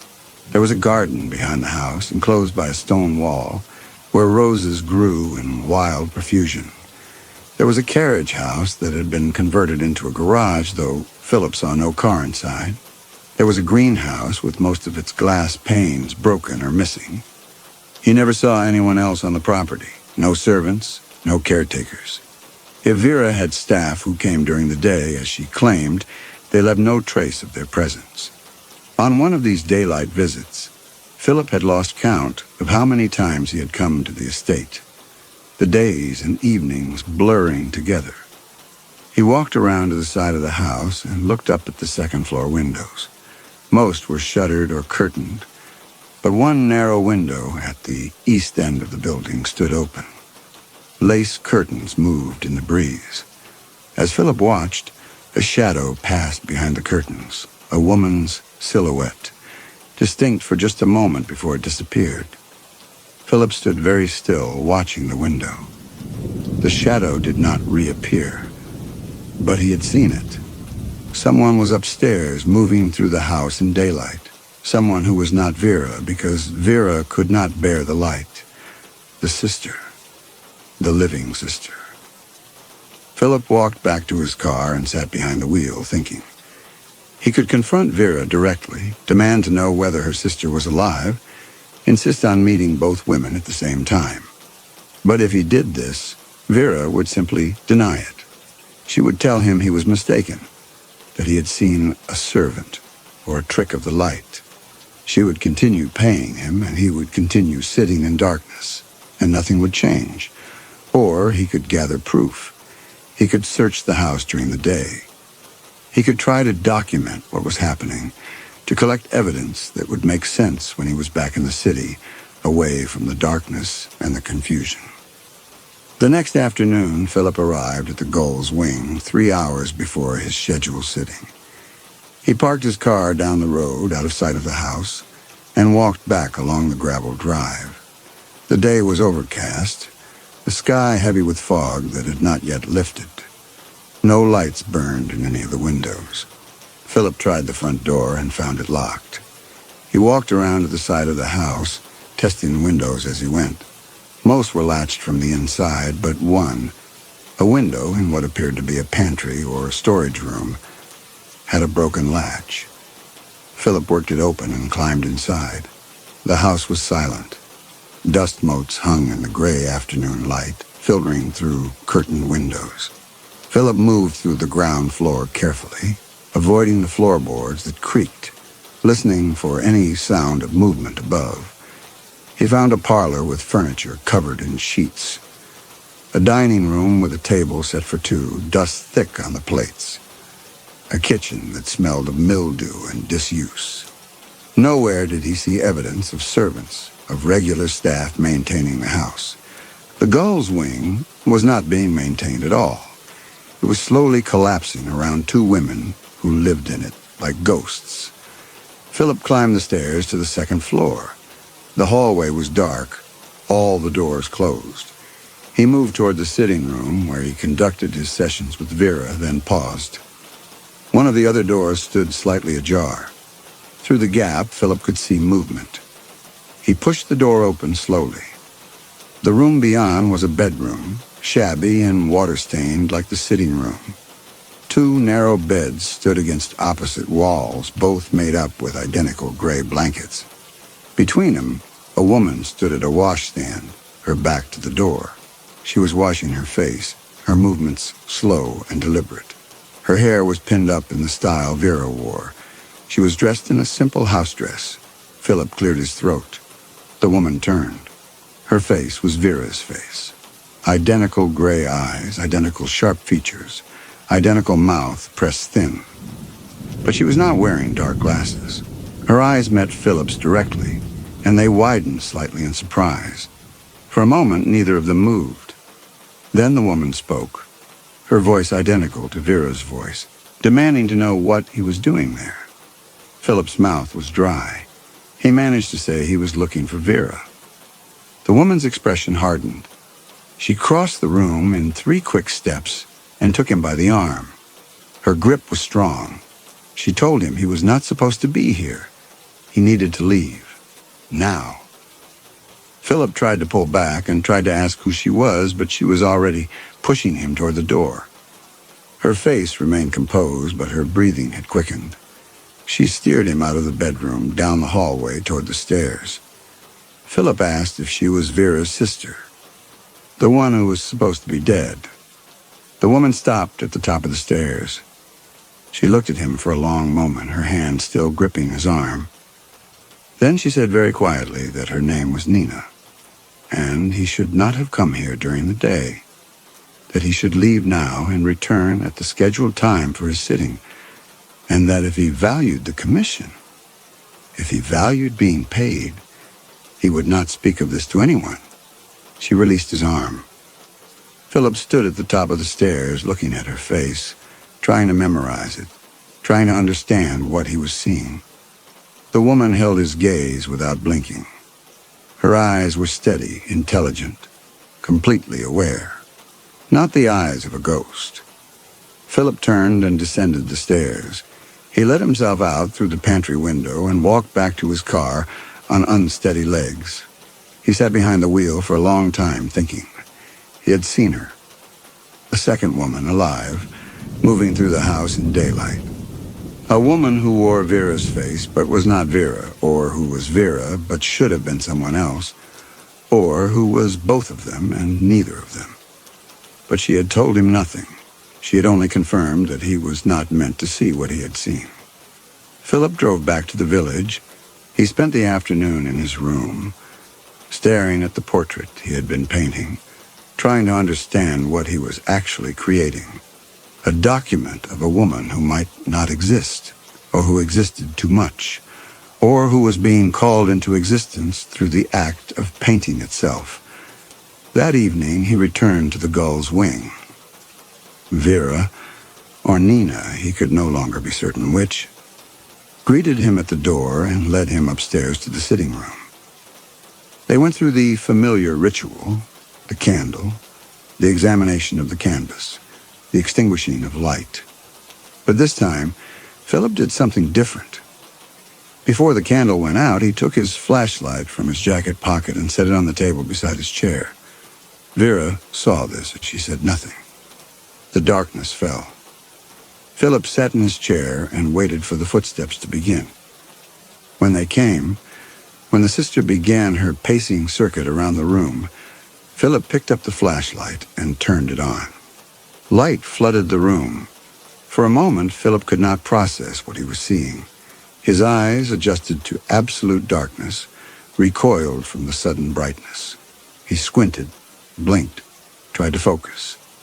The beam of the flashlight swept across the room, across the walls papered in faded damask, across the shuttered windows, across the space where the footsteps had been.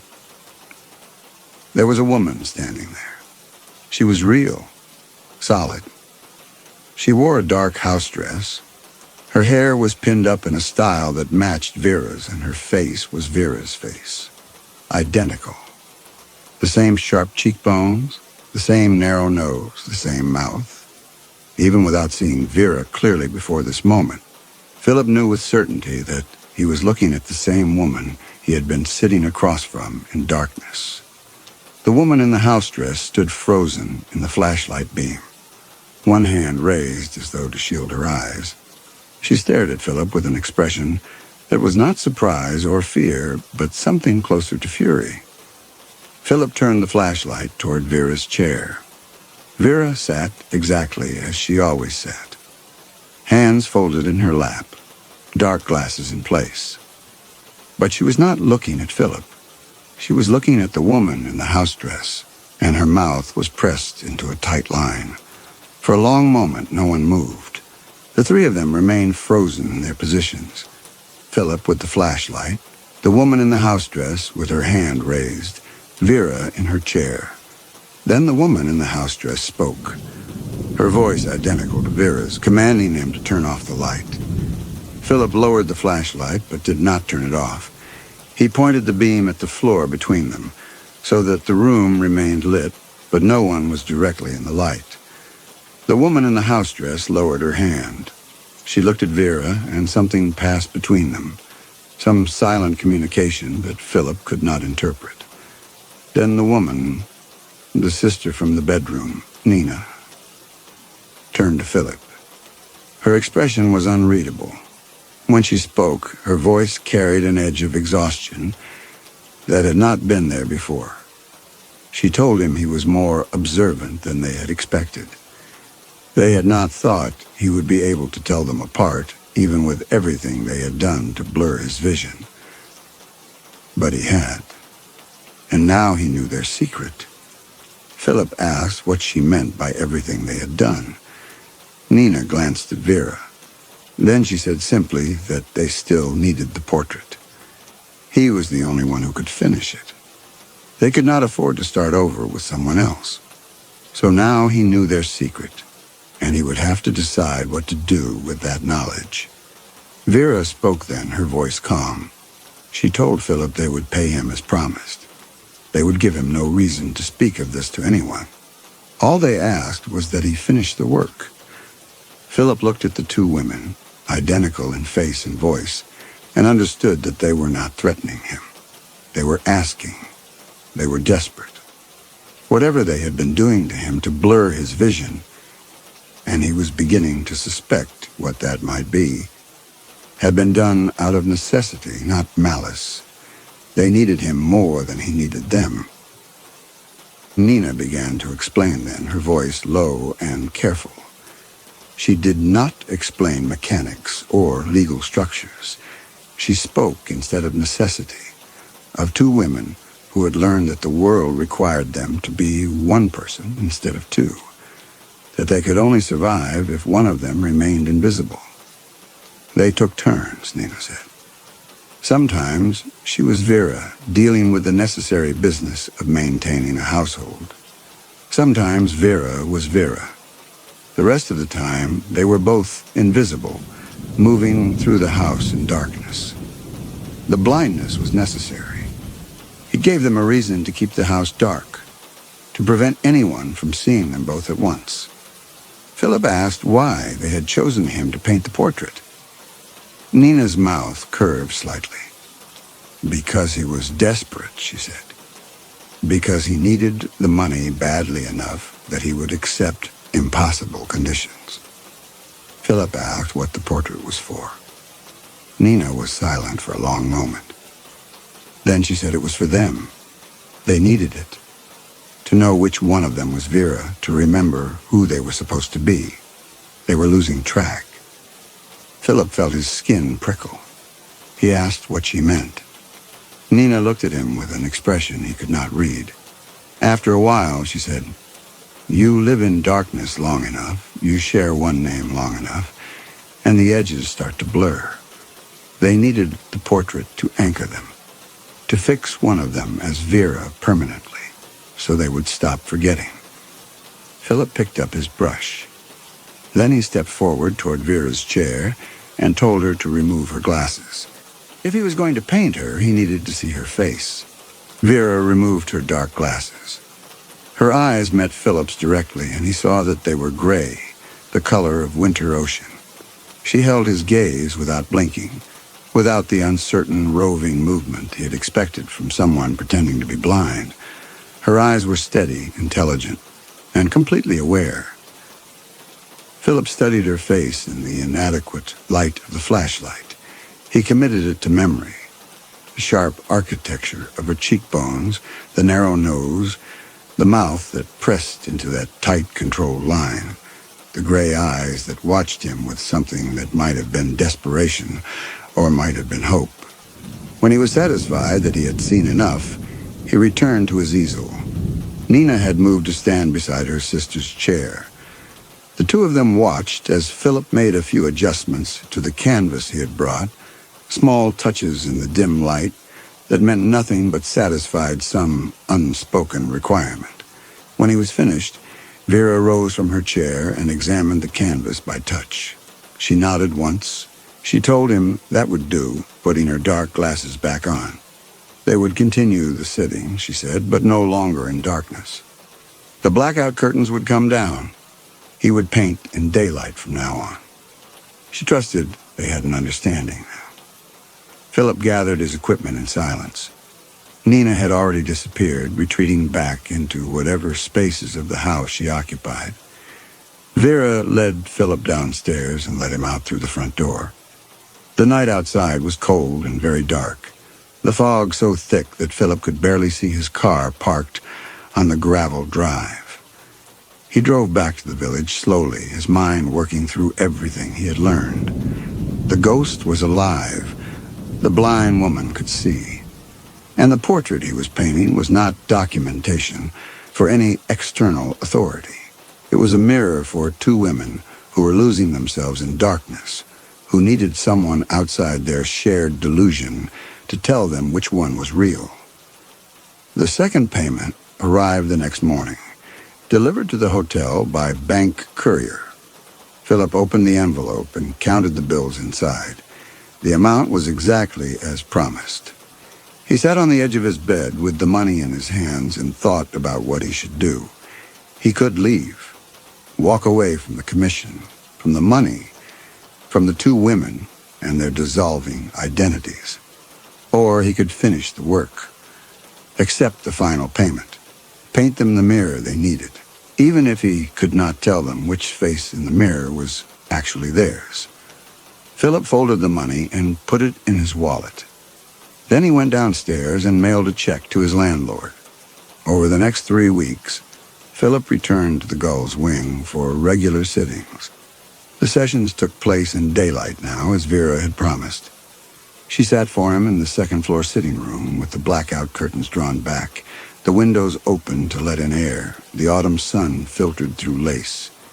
Nina sometimes appeared during the sessions, standing in the doorway or sitting in a chair against the wall, watching Philip work. He painted Vera's face with the careful attention he had always brought to portraiture. He captured the sharp cheekbones, the gray eyes, the mouth pressed thin with control. He painted the slight asymmetry of her face, the way one eyebrow sat higher than the other, the faint scar at her temple.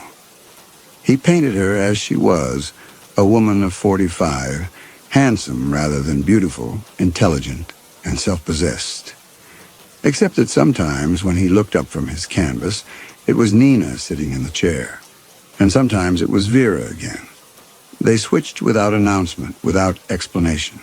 One session Nina would sit, the next session Vera. Sometimes they would trade places halfway through a sitting, while Philip was cleaning a brush or mixing paint. He would look up and see the same face, the same posture, the same hands folded in the same lap. And he would have no way of knowing whether he was painting Vera or Nina, or some woman who was both of them. The portrait progressed. Philip worked in layers, building up the paint in thin glazes, creating depth and luminosity.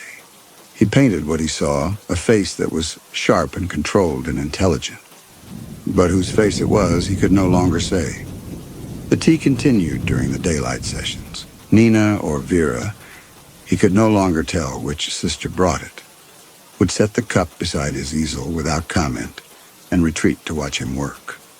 Philip thought about Nina's words during the flashlight confrontation. Everything they had done to blur his vision. He had been drinking the tea for weeks now, ever since the fourth sitting. The symptoms had started around the same time. The tremor in his hands, the time distortion, the phantom colors becoming more vivid. During one session, when the sister had stepped out to the hallway, he quickly poured most of his cup onto the floorboards behind his easel where the shadow fell thick. The liquid left a faint metallic residue on the wood. Philip touched it with his finger and brought it to his nose. It smelled of chamomile and something else, something metallic and sharp. So that was how they had done it. The tea. Week after week, carefully measured doses, accumulating in his system until his perception became unreliable enough that he could no longer distinguish between two identical faces. He stopped drinking the tea after that, only pretending to sip from his cup. But the symptoms did not fade immediately.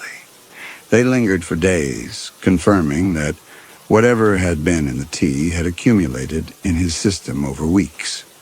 His vision remained unreliable. His sense of time stayed elastic. And he had begun to lose track of which sessions had actually happened and which he might have imagined. Philip tried to work through it.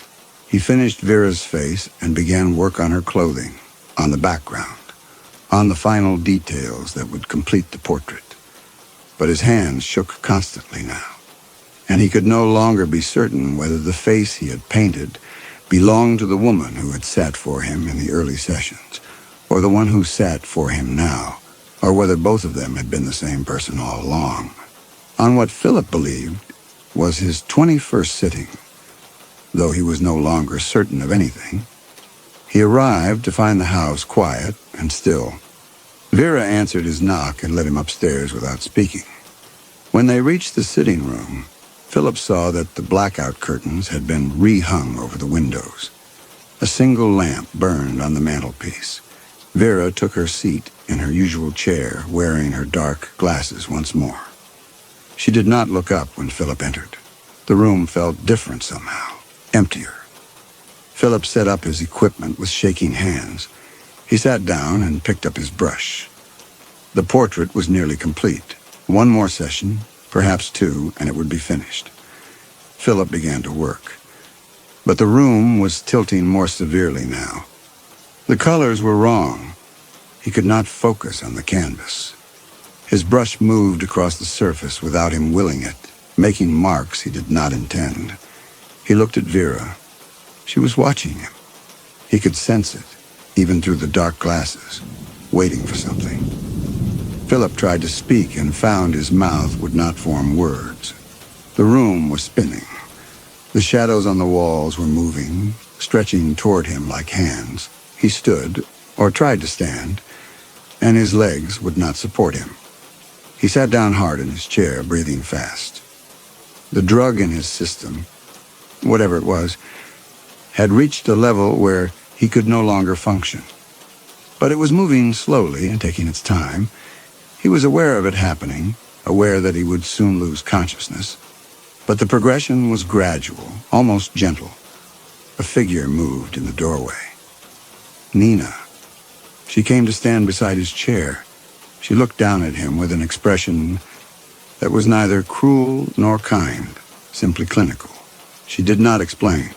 She did not tell him they had been drugging him, did not outline their plan, did not say anything at all. Vera stood. She crossed to the easel and looked at the portrait Philip had been painting. After a moment, she nodded. She told Nina it was finished. They would not need him anymore. Nina helped Philip to his feet. He tried to pull away, tried to demand answers, but his body would not obey him. She walked him downstairs carefully, supporting his weight, and out to his car. She opened the driver's door and helped him into the seat. She told him to drive carefully, to take his time. The effect would fade slowly over the next few hours, she said. He would feel strange, disoriented, but he would be able to drive. The drug was designed that way, slow-acting, safe. Philip's hands found the steering wheel. Nina closed the door and stepped back. Philip started the car. The engine sound seemed very loud. He put the car in gear and drove down the gravel drive, moving slowly, carefully, his vision blurring and clearing in waves. The fog was thick.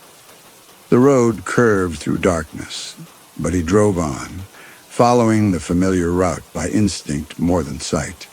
And somehow he made it back to the village. He parked in front of the hotel. He climbed the stairs to his room, moving carefully, using the wall for support. He unlocked the door and stumbled inside. The room tilted violently. Philip made it to the bed and collapsed across it. He woke the next morning fully clothed on top of the covers. Sunlight streamed through the uncurtained window directly into his face. His head throbbed.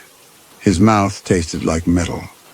When he tried to stand, the room lurched, and he had to sit back down and wait for the vertigo to pass. There was a note that had been slipped under his door. Philip picked it up with shaking hands and read it. The note was from the hotel manager. 2 women had called that morning asking about his welfare, expressing concern about his behavior the previous evening. If he needed medical attention, the manager should not hesitate to contact the local physician. Philip crumpled the note. Then he sat on the edge of the bed and tried to remember what had happened at the Gull's Wing. The details were slippery. Nina helping him to his car, her voice telling him the drug would fade slowly. The drive back through the fog. Had she said those things? Or had he imagined the conversation?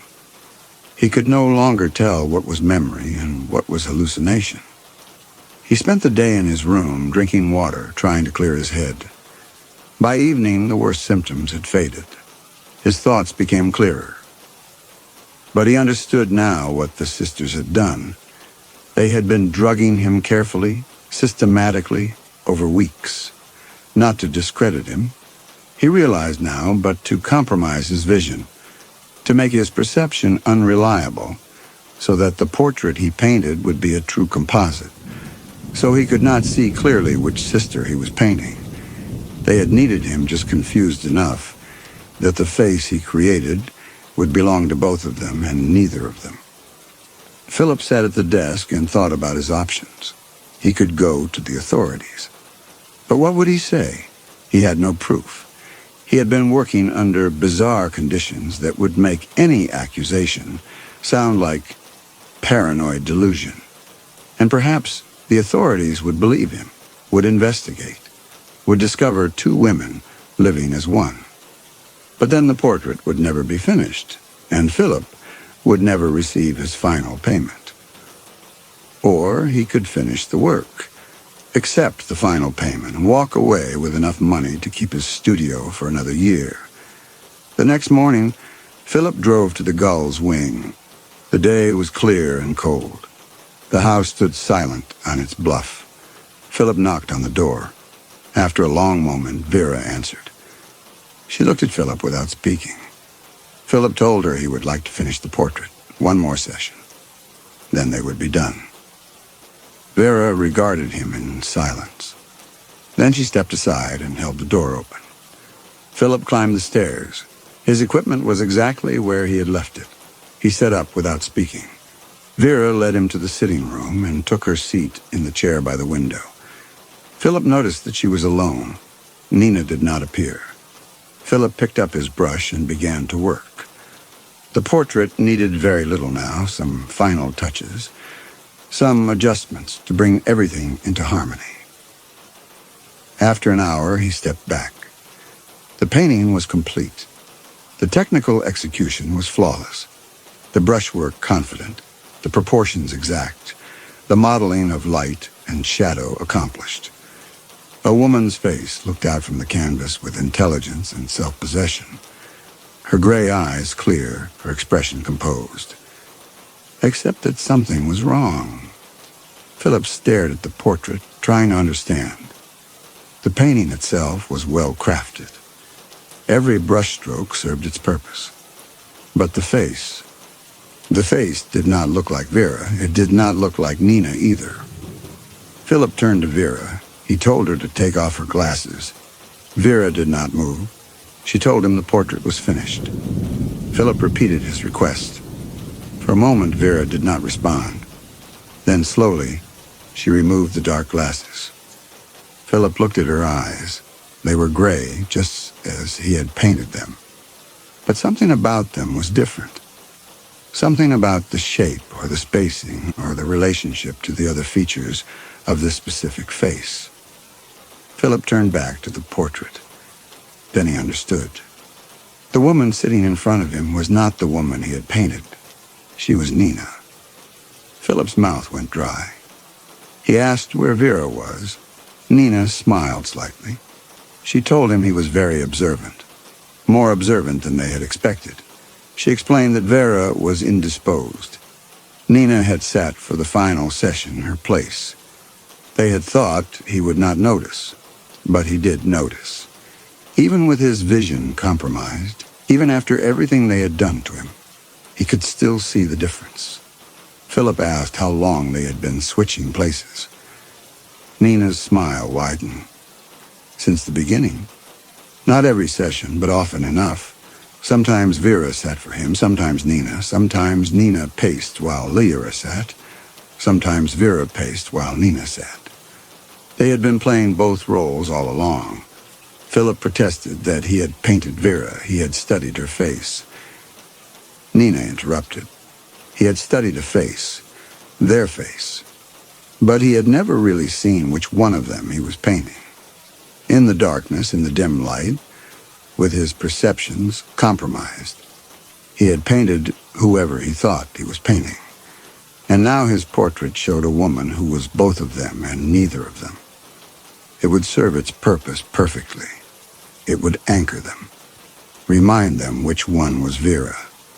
Except that it would not, Philip realized, because the portrait was a composite, an average of two faces. It looked like neither of them. It could not anchor anyone. But he said nothing. He gathered his equipment in silence. Nina walked him downstairs and let him out. As Philip loaded his car, he looked back at the house. A curtain moved in a second-floor window. Someone was watching him leave. Philip drove back to the village. He checked out of the hotel that afternoon. The final payment was waiting at the desk. He took the money and left. But before he left Mendocino, Philip stopped at his hotel room one final time. He pulled out a small canvas he had kept for himself, a preparatory study he had painted early in the commission, working from imagination before he had ever seen either sister clearly. It was rough, unfinished, but it was his. He wrapped it carefully and packed it with his belongings. The finished portrait belonged to the sisters, but this study was his to keep. 6 months later, Philip stood in a small gallery in the city, looking at a painting that hung on the wall in a group exhibition of works on paper and preparatory studies. The painting was small, roughly executed, showing a woman's face emerging from shadow. The features were indistinct, as though the painter had not quite decided what the subject looked like. The placard beside it read, "Study for Portrait, Oil on Canvas, Philip Darrow." Philip stared at the face he had painted and tried to remember what Vera Ashton actually looked like. He could not. He could remember the sitting room, the darkness, the sound of footsteps. He could remember Nina explaining how they had been switching places. But when he tried to recall either sister's actual face, the memory slipped away from him. The face in the study was wrong. Not obviously wrong. The proportions were acceptable. The technical execution competent for preliminary work. But there was something uncanny about it. Something that suggested the painter had been working from imagination rather than observation. The left side of the face did not quite match the right, as though two different faces had been averaged together. The eyes seemed to shift depending on the angle from which you viewed them, never quite settling into focus. It was a portrait of someone who did not exist, a composite. A woman invented out of darkness and confusion and the systematic erosion of his ability to see clearly. A collector stopped beside Philip, studying the small canvas with mild interest. He asked who the subject was. Philip opened his mouth to answer and found he did not know what to say. The subject was a woman named Vera Ashton, or her twin sister Nina, or both of them, or neither, or some impossible woman he had invented, painting in his hotel room by lamplight, trying to give form to sounds heard in darkness. He told the collector it was a preparatory study for a private commission. The subject was not at liberty to be identified. The collector nodded and moved on. Philip remained standing in front of the study, looking at the face that seemed to shift when he looked away. This small canvas was all he had kept from the commission. The finished portrait hung somewhere in the gull's wing, anchoring two women to an identity that might not exist, or anchoring them to nothing at all. Philip understood that he would spend the rest of his life wondering whose face he had actually painted, whether the finished portrait had served its purpose, whether the sisters had found their anchor, or whether they were still dissolving into shared darkness. But what haunted him most was simpler. He had taken the money. He had finished the work. He had signed his name to both the finished portrait and the study. He had created documentation, official, certified, permanent, of women he could not remember and could never truthfully describe, not because they had forced him, but because he had chosen to, because he had needed the money more than he needed the truth. The small study hung on the gallery wall, a fragment of a larger lie. And somewhere, in a house on the Mendocino coast, two women lived in darkness, looking at a portrait of Vera Ashton that showed neither of them, that showed both of them, that showed a ghost, painted into existence by a man who never learned which one was real.